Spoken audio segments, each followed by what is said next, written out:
Semi circular disc होगा तो उसका आएगा इंटीग्रेट करने के बाद फ्रॉम 0 टू आर यहाँ इंटीग्रेट कर देंगे, आर स्क्वायर का इंटीग्रेशन, ये 4r/3 पाई।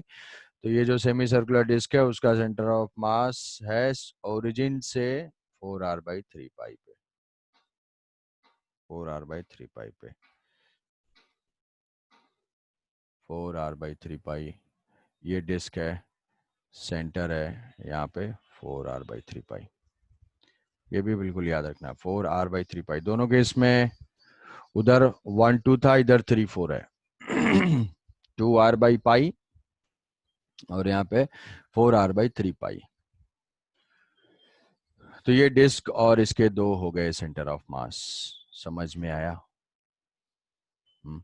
डिस्क में एलिमेंट लेंगे, रिंग रिंग में डिवाइड करेंगे। डिस्क को हम रिंग में डिवाइड करेंगे, रिंग को आर्क आर्क में डिवाइड किया हुआ है, तो आर्क आर्क से कंबाइन होकर रिंग बन रहा है, रिंग रिंग से जो है ये डिस्क बनेगा। समझ गए? तो ये सेमी सर्कुलर डिस्क है, इसका सिग्मा लिया हुआ है। अब सिग्मा का फंक्शन कुछ भी हो सकता है, सिग्मा का वेरिएशन कुछ भी हो सकता है। जैसे मान लो कि एक इस पे क्वेश्चन दे देता हूँ, calculate the y centre of mass. Question ये है, इसको अटेम्प्ट करना है। Find centre of mass, find centre of mass and mass of circular disk and mass Yes, of sir. semi circular disk with sigma is equal to sigma naught r/r। Semicircular disc है और उसका जो sigma है अभी non uniform type का है, वो radius के ऊपर डिपेंड कर रहा है, रेडियल डिस्टेंस के ऊपर। 0 पे 0 है और बाहर जैसे जैसे डिस्क जा रहा है वो हैवी होता जा रहा है। तो सिग्मा का फंक्शन ये दे दिया, जैसे वहां पे लैम्डा का फंक्शन था, sigma is equal to sigma naught r/r। करना क्या है, सेम अप्रोच में सिग्मा की जगह पुट कर देना है, इंटीग्रेशन कर देना है, तो आ जाएगा। टोटल मास भी इसका फाइंड करना है, Sir, रेडियस r है, ठीक है। तो इसको हाँ यही आपका। Yes sir. इसको आज ट्राई करना है। तो दो दो टाइप के अप्रोच तुम्हें आज बताए, दो टाइप और है, वो कल बताऊंगा, आज नहीं। तो ये दोनों जो है बिल्कुल कम से कम खुद से प्रैक्टिस करोगे और अभी से दिमाग में फिट कर लोगे। अगर देखना होगा तो ये तो यूट्यूब पे रहेगा, उसको रेफर भी कर लोगे। ये इंपॉर्टेंट है, तुम्हें समझ में नहीं आएगा कि कहाँ यूज हो रहा है, बट आगे चैप्टर के साथ, इसमें स्कूल के एग्जाम के हिसाब से नहीं है ये सब, ये तुम्हारे कॉम्पिटिटिव एग्जाम के लिए है। अब नेक्स्ट चलते हैं। Yes, sir. क्वेश्चन के साथ हाँ, नेक्स्ट है, सर एक सेकंड वो क्वेश्चन लिखिएगा। क्वेश्चन लिख सर लो। वो स्मॉल आर कांस्टेंट है ना? स्मॉल आर कांस्टेंट नहीं है यार, स्मॉल आर वेरिएबल है, यहाँ से सेंटर से जो हाँ रेडिएट। हाँ yes sir, yes sir. Find the total mass इस सेमी सर्कुलर डिस्क का, जिसका सिग्मा मास पर यूनिट एरिया वो रेडियस के ऊपर डिपेंडेंट है, पोजीशन के ऊपर डिपेंडेंट है। तो ये ऐसे जाएगा। किसी का कोई डाउट है तो पूछो, पता मनी मन तो कहीं तो टेंशन में होंगे कि क्या चल रहा है यार ये सब। एक तो मैं फीस भी जमा करूं, ऊपर से पढ़ूं भी मैं, यही सब काम करूं। क्यों?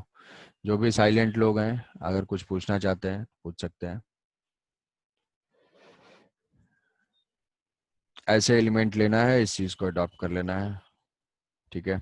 चलो नेक्स्ट हम फाइंड करेंगे centre of mass of a composite system. Centre of mass of a composite system, centre of mass of composite system. Composite system का मतलब यह है कि जो भी गिवन सिस्टम होगा वो हमारे किसी नोन सिस्टम से बना हुआ होगा, मतलब वो डिफरेंट डिफरेंट एलिमेंट का होगा जिसका सेंटर ऑफ मास हम जानते होंगे बट पूरे सिस्टम का नहीं जानते होंगे। जैसे फॉर एग्जांपल के लिए एक हमने ले लिया कि ऐसे दो रॉड जो है वो म्यूचुअली परपेंडिकुलर हैं, वेल्डेड हैं, और दोनों यूनिफॉर्म भी हो सकते हैं, नॉन यूनिफॉर्म भी हो सकते हैं। तो यूनिफॉर्म के केस में तुम्हें बताया कि मिड पॉइंट पे होता है। नॉन यूनिफॉर्म में तुम्हें एक केस बताया कि कभी भी लैम्डा नॉट अगर एक्स होगा तो उसका सेंटर ऑफ मास कहाँ पे आएगा, 2l/3 पे। ठीक है, याद है? अभी जो है बता, इसको हमने सॉल्व किया था कि लीनियरली Yes, अगर sir. वैरी करेगा लैम्डा नॉट एक्स के लिए, तो लैम्डा नॉट एक्स फंक्शन दिया था, उसका सेंटर ऑफ मास बताया था, वो था 2l/3 पे। हेवियर साइड में जाएगा, जिसमें बताया था कि l/2 से ज्यादा है। तो ये एक बहुत ही फ्रिक्वेंटली यूज्ड केस है, इसको जो है याद रखना है कि अगर कांस्टेंट होगा, यूनिफॉर्म होगा, तब तो मिड पॉइंट पे होगा। अगर लैम्डा लीनियरली वैरी कर रहा होगा, lambda naught x directly proportional to x, तो उसमें 2l/3 होगा, जहां से भी एक्स स्टार्ट होगा वहां से। तो अब ये हमारा कंपोजिट सिस्टम है, ये दोनों मान लिया कि सेम मास के हैं, ml ml। डिफरेंट भी हो सकते हैं, 2m भी हो सकता है। तो इसका सेंटर ऑफ मास फाइंड करना है, इसका सेंटर ऑफ मास ऐसे फाइंड करना है। ये एक्स एक्सिस है, ये वाई एक्सिस है, ये ओरिजिन है। तो ऐसे कंपोजिट सिस्टम मतलब कि कई सारे सिस्टम से कई सारे कंपोनेंट्स होंगे और उसमें इंडिविजुअल कंपोनेंट का सेंटर ऑफ मास हमें नोन होगा। तो ऐसे केस में क्या करना है कि replace the individual components with their centre of mass. Replace the individual components with their centre of मास, मतलब जिसका हम जानते हैं उसको उसके सेंटर ऑफ मास से रिप्लेस कर देंगे। तो क्या हुआ सर ये कि नॉन यूनिफॉर्म है या यूनिफॉर्म है? यूनिफॉर्म है, ये यूनिफॉर्म रॉड है दोनों, ये दो रॉड है, तो ये दोनों यूनिफॉर्म है, वेल्डेड है, म्यूचुअली परपेंडिकुलर है। तो पॉइंट क्या है कि replace the elements with their centre of mass. Centre of मास से रिप्लेस करेंगे, तो इस रॉड का सेंटर ऑफ मास लोकेटेड है इसके मिड पॉइंट पे, इस रॉड का सेंटर ऑफ मास लोकेटेड है इसके मिड पॉइंट पे। तो हम क्या करेंगे, इसको रिप्लेस कर देंगे विद देयर सेंटर ऑफ मास। ये हो जाएगा यहाँ पे, यहाँ पे हो जाएगा सेंटर ऑफ मास और इसका centre of mass. What is the coordinate of the centre of मास? इसका जो है ये कहाँ पे है, वाई एक्सिस l/2 है, x0 y l/2। मास कितना, स्मॉल m। यहाँ पे क्या होगा सेंटर ऑफ मास, ये है स्मॉल m, स्मॉल m ये मास, और ये l/2 पे ही है, x कोऑर्डिनेट है l/2 और y L/2 कोऑर्डिनेट 0. बाई 2 0। जब हमने ऐसा रिप्लेस कर लिया, तो रिप्लेस करने के बाद क्या हो जाएगा, ये रिप्लेस करने के बाद ये हमारा पॉइंट मास सिंगल मास वाला सिस्टम बन गया, सिंगल मास वाला सिस्टम बन गया। तो हम इसका सेंटर ऑफ मास वैसे फाइंड कर लेंगे, x सेंटर ऑफ हाँ सर। Mass is equal to m1x1 plus M1 m2x2 divided by m1 plus m2। तो यहाँ पे पुट कर दोगे m into l/2 plus m into 0 divided by 2m, तो ये आ जाएगा l/4। l/4 L/4 अगर सिमेट्री ऑब्जर्व कर पाते हो तब भी ठीक है, नहीं तो अगर कैलकुलेट करोगे तो भी आ जाएगा m1y1 plus m2y2 divided by m1 plus m2। m into 0 plus m into l/2 divided by 2m is equal to l/4। तो सेंटर ऑफ L/4. मास का कोऑर्डिनेट आ Yes sir. जाएगा l/4 l/4। Yes, sir. Accidentally option में तुम्हें l/2 रहेगा, जो कि emotionally तुम्हें feel होगा और वो गलत हो जाएगा। सेंटर ऑफ मास लोकेटेड है यहाँ पे कहीं, l/4 l/4। पूछेगा डिस्टेंस ऑफ सेंटर ऑफ मास, मान लो ये कोऑर्डिनेट सिस्टम नहीं गिवन है, distance of centre of mass from point of intersection और ओ, तो ये जो है डिस्टेंस यहाँ से फाइंड कर लोगे, तो ये कितना आ जाएगा, ये l/4 है और ये भी l/4 है, तो ये l/4 √2 हो जाएगा, तो l/2 √2। ठीक है, तो ओ सी इज इक्वल टू l/4 √2 या l/2 √2। डिस्टेंस भी दे सकता Yes है sir. ऐसे। जो भी इंडिविजुअल कंपोनेंट्स होंगे उस इंडिविजुअल कंपोनेंट्स का सेंटर ऑफ मास हम फाइंड कर लेंगे, उनको जो है उनके ज्योमेट्रिकल उनके सेंटर से रिप्लेस कर देंगे, सेंटर ऑफ मास से रिप्लेस कर देंगे, हमारा पॉइंट मास सिस्टम बन जाएगा और उसके बाद उसका सेंटर ऑफ मास फाइंड कर लेना है। समझे? Yes Yes, sir. sir. Yes, sir. तो इसमें एक और एग्जांपल लेते हैं कि सपोज कि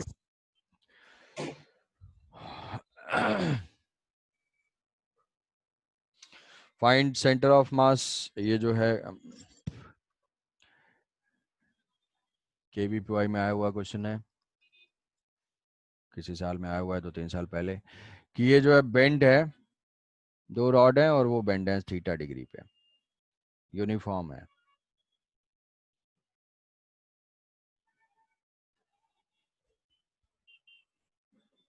ये थीटा डिग्री पे बेंड है, मास m है, लेंथ l है, मास m है, लेंथ l है, मास m लेंथ l, ऐसा। मतलब फाइंड एक द, ही रोड है बेंड हुआ है। दो रॉड हैं, वेल्डेड हैं, थीटा डिग्री पे है ये। तो फाइंड करना है कि find okay the distance of centre of mass. Centre of मास कहीं पे है, यहाँ पे, ये point P. Find distance from the vertex, vertex से सेंटर ऑफ मास के डिस्टेंस को फाइंड करना है। फाइंड ओपी, पी जो पॉइंट है वो सेंटर ऑफ मास है, तो हमें फाइंड करना है फाइंड ओपी,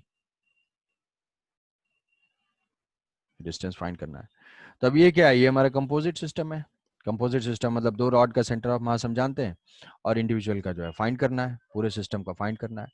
तो इसके लिए क्या करेंगे कि इनको इनके सेंटर ऑफ मास से रिप्लेस करेंगे, replace the objects with their centre of मास। तो इसका सेंटर ऑफ मास तो इसके मिड पॉइंट पे है और इसका सेंटर ऑफ मास इसके मिड पॉइंट पे है। तो अब सेंटर ऑफ Yes, मास का sir. पहले कोऑर्डिनेट, बेसिक अप्रोच क्या होगी कि सेंटर ऑफ मास के लिए हम कोऑर्डिनेट फाइंड करेंगे और कोऑर्डिनेट फाइंड करने के बाद उसको डिस्टेंस फाइंड कर लेंगे यहाँ से। तो कोऑर्डिनेट सिस्टम लेना पड़ेगा यहाँ से, तो कोऑर्डिनेट सिस्टम ले लिया, यहाँ से एक्स एक्सिस ले लिया और वाई एक्सिस ले लिया। तो सेंटर एक्स एक्सिस और वाई एक्सिस इसके लॉन्ग ले लिया। वैसे थोड़ी कि इस रॉड के लॉन्ग वाई ले लेंगे, वहां परपेंडिकुलर था इसलिए हम ऐसे ले पाए, यहाँ नहीं ले पाएंगे। तो यहाँ एक्स और वाई एक्सिस हुआ। तो replace the objects with their centre of मास। तो ऐसे केस में इसका सेंटर ऑफ मास कहाँ पे हो जाएगा, ये मिड पॉइंट पे। तो ये इसको रिप्लेस कर दिया small m। X coordinate is l/2 0, Yes, sir. इसका एक्स कोऑर्डिनेट, इसका एक्स कोऑर्डिनेट, ये डिस्टेंस तो ये l/2 L ही है। by 2 cos ध्यान theta. से देखो, हाँ l/2, ये l/2 है, तो x coordinate is l/2 cos theta. L by 2 cos theta. जो लोग नींद में है ध्यान से, l/2 ऊपर L by cos 2 theta sin और theta. ये l/2 sin theta. L by तो 2 sin theta. Yes, sir. यहाँ पे हो जाएगा l/2 cos theta, l/2 cos theta और ये हो जाएगा l/2 sin थीटा। ये हो गया l/2। What is center of mass? X center of mass is equal to m into l/2 plus m into l/2 cos theta divided by 2m। तो ये आ जाएगा l/4 1 plus cos theta। 1 plus cos theta. ये हो गया x centre of mass and y centre of mass m1 y1 है 0 plus m2 into l/2 sine theta divided by m1 plus m2। ये हो जाएगा 2m, ये होगा 2m। तो ये L by 2 sin l/4 theta. Sine theta. Coordinate आ गया, यहाँ से डिस्टेंस फाइंड करनी है, ओरिजिन से डिस्टेंस x cm स्क्वायर, कहीं पे सेंटर ऑफ मास आ गया। तो मान लो OP is equal to square root of x centre of mass का square plus y centre of mass का स्क्वायर। स्क्वायर करेंगे तो l/4 तो कॉमन ही हो जाएगा दोनों में, l/4 का स्क्वायर स्क्वायर आएगा, l/4 हम कॉमन ले लेंगे यहाँ से। तो ये l/4 कॉमन हो जाएगा और ये ब्रैकेट में इसका रूट में होगा साइन स्क्वायर थीटा और प्लस 1 प्लस कॉस थीटा का होल स्क्वायर होगा, 1 प्लस कॉस थीटा का होल स्क्वायर होगा। तो ये स्क्वायर प्लस ये स्क्वायर, तो l/4 कॉमन हो गया यहाँ से। फिर ये ब्रैकेट को ओपन कर देंगे और थोड़ा सा ट्रिग्नोमेट्रिक फॉर्मूले कुछ लग जाएंगे यहाँ पे। Sine square theta plus 1 plus cos square theta plus 2 Cos theta. Cos theta, 2 cos theta. तो ये हो जाएगा 2 प्लस 2, ये हो जाएगा sine square theta plus cos square theta, ये हो जाएगा 2 plus 2 cos theta, 2 plus 2 cos theta. अब यहाँ पे तुम्हें थोड़ा सा एक फॉर्मूला याद करना पड़ेगा, 1 प्लस कॉस हाँ 2, सर 1 प्लस कॉस 2 अल्फा का क्या फॉर्मूला होता है, कोई बता सकता है? Engineering 2 sin square theta science square की cos square, sin square 2 alpha. cos square alpha. Sir, 2 cos cos square 1 cos minus square Cos alpha. square 2 2 cos square alpha, हाँ yes sir. 2 yes cos square alpha. तो यहाँ पे क्या है, यहाँ पे भी देखोगे तो इसको हम ऐसे देख सकते हैं l/4 इन रूट ये 2 1 प्लस कॉस थीटा। तो यहाँ पे 2 अल्फा की जगह पे थीटा है, 2 अल्फा की जगह पे थीटा है, तो ये हो जाएगा L/4 square root of 2 into 2 cos sine वो square cos square alpha by 2 cos square theta alpha by cos 2 yes sir cos cos square theta by theta 2 by 2 theta by 2 थीटा/2। हाँ तो सर तो ये हो जाएगा L/4 इंटू 2 कॉस थीटा/2, तो ये हो जाएगा 2, यहाँ से L by 2 L/2 cos theta by 2 L/2 cos थीटा/2, sir ये हो जाएगा ओपी। हाँ सर हम लोग ऊपर में मतलब एक रॉड जो इंक्लाइंड है उसको हम लोग वो ब्रेक नहीं कर सकते क्या, मतलब जैसे कि हम लोग वेक्टर्स में करते थे उस तरह का करके फिर हाफ लेना, बस लेंथ मतलब एक्चुअली, लेंथ को एक्चुअली ठीक है, लेंथ को कंपोनेंट, हालांकि ऐसा कुछ है नहीं, क्योंकि लेंथ तो वेक्टर क्वांटिटी है नहीं, उसको हम ब्रेक, लेंथ का कुछ कंपोनेंट नहीं होगा, लेंथ स्केलर क्वांटिटी है। बट प्रॉब्लम ये है कि कई जगह पे हम एक दो क्वेश्चन में ऐसे सॉल्व करते हैं, यहाँ पे ऐसा नहीं होगा, क्योंकि फिर मास को भी ब्रेक करना पड़ेगा, मास भी लेना होगा ना। क्या अगर ऑड के चलो लेंथ को L cos theta L sine theta करके तुमने दोनों एक्सिस के लॉन्ग कर लिया, तो उसमें फिर मास किस में क्या लेंगे, क्योंकि ये तो सिंगल रॉड है, लेंथ का कंपोनेंट क्या होगा, नहीं होगा। क्या हम प्रॉब्लम को सॉल्व करने के लिए सर ऐसा कर सकते हैं, नहीं कर सकते हैं। प्रॉब्लम क्या होगी, प्रॉब्लम चलो लेंथ को तो हमने डिवाइड कर दिया, फिर मास को कैसे डिवाइड करेंगे, मास को डिवाइड करने का क्या बेसिस होगा, समझ रहे हो, 60 हाँ डिग्री पे, सर तो ऐसा नहीं करना है, उस रेशियो वेशियो, इसलिए हम इसमें ऐसा नहीं कर सकते। लेंथ का डिवीजन yes sir वैसे कंपोनेंट होता भी नहीं है। तो ये हो जाएगा ऐसा, इसको, तो इसमें एक क्वेश्चन इसमें रहेगा जिसमें सेंटर ऑफ मास फाइंड करोगे कि, सर इस तरह के क्वेश्चन में अगर थीटा दिया होगा तो हम direct L/4 sin theta put करके निकाल सकते हैं। हाँ हाँ बिल्कुल, क्यों नहीं, थीटा दिया हुआ होगा तो बिल्कुल निकाल सकते हैं, न्यूमेरिकल वैल्यू होगी तो इजी हो जाएगा ना। Yes sir.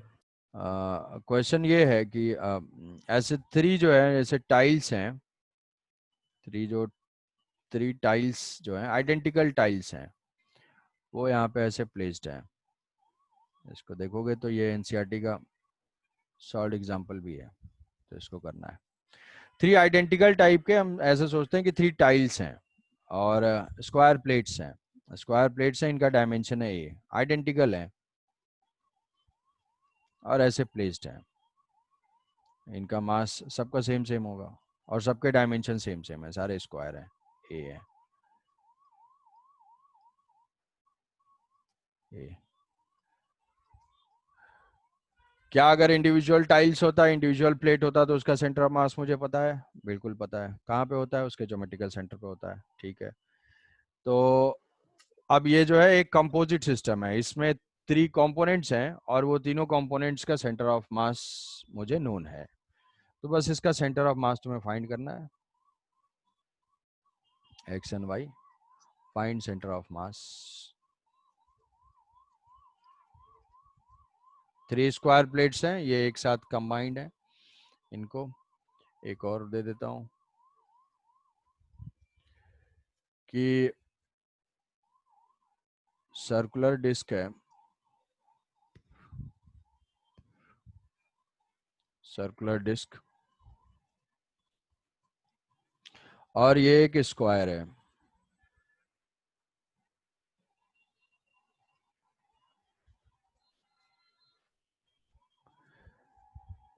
ये दोनों एक साथ ग्राउंड पे ऐसे प्लेस्ड है। सर फर्स्ट वाले का A/2 होगा नहीं, ये होगा हाँ इसको करना है भाई, yes ठीक sir है सर ये जो है these plates are, एक स्क्वायर प्लेट है, सर्कुलर डिस्क है एंड स्क्वायर है, these are made up of same type of material, these are made up of same type of material, same plate से दोनों कट करके निकाले गए हैं, सेम मटेरियल। तो इसकी जो रेडियस है, इसका तो डायमीटर जो है वो 2r है, इसका डायमीटर 2r है, और ये जो स्क्वायर है इसका भी ये जो डायमेंशन है, साइड है, वो 2r है, 2r है। same material is used, same type of plates are used to make this disc and square, same type के हैं। तो इसके जो है सेंटर ऑफ मास को लोकेट करना, ये ग्राउंड है, ग्राउंड पे ऐसे प्लेस्ड है एक side, find the locate centre of mass, locate centre of mass. These shapes, तो रेडियस r है, these shapes are made from same plate, identical plate से, सेम ही बड़ा सा प्लेट होगा उसमें से ही कट करके निकाले गए हैं दोनों। तो क्या दोनों सेम टाइप के मटेरियल से कट होंगे तो दोनों के मासेस सेम होंगे? किसका मास ज्यादा होगा? सर डेंसिटी सेम हो सकता है, मास कैसे सेम होगा? डेंसिटी सेम होगा, सेम मटेरियल है तो मतलब सेम डेंसिटी होगा, या तो सरफेस डेंसिटी सेम होगा, प्लेट की बात कर रहे हैं तो यहाँ पे किसका मास ज्यादा होगा? सर स्क्वायर का मास ज्यादा होगा, स्क्वायर का मास ज्यादा होगा, स्क्वायर हेवियर होगा। तो ठीक है, इसको फाइंड करना है। ये 2 क्वेश्चन है हमारे, ये 2 और एक वो 3, और बाकी आज काफी कुछ है रिवाइज करने के लिए। इसको अच्छे से ऑनेस्टली रिवाइज करना है। देखने से कुछ नहीं होगा यार, देखने से फिर वही तुम कहोगे 4 दिन के बाद फिर से कहोगे कि सर एक बार थोड़ा सा वो, उससे भी कुछ नहीं होगा। इसलिए तुम जब तक लिखो और अभी जो है बिल्कुल फ्री हो, अभी डिसिप्लिन कंसिस्टेंसी जो है, थोड़ा थोड़ा एफर्ट डालो, कंपाउंडिंग इफेक्ट फील करोगे बाद में। ठीक है, चलो एंड करते हैं आज। जाओ, आज भी कुछ है सेमिनार, आज आर्टिफिशियल इंटेलिजेंट है क्या है? हाँ सर।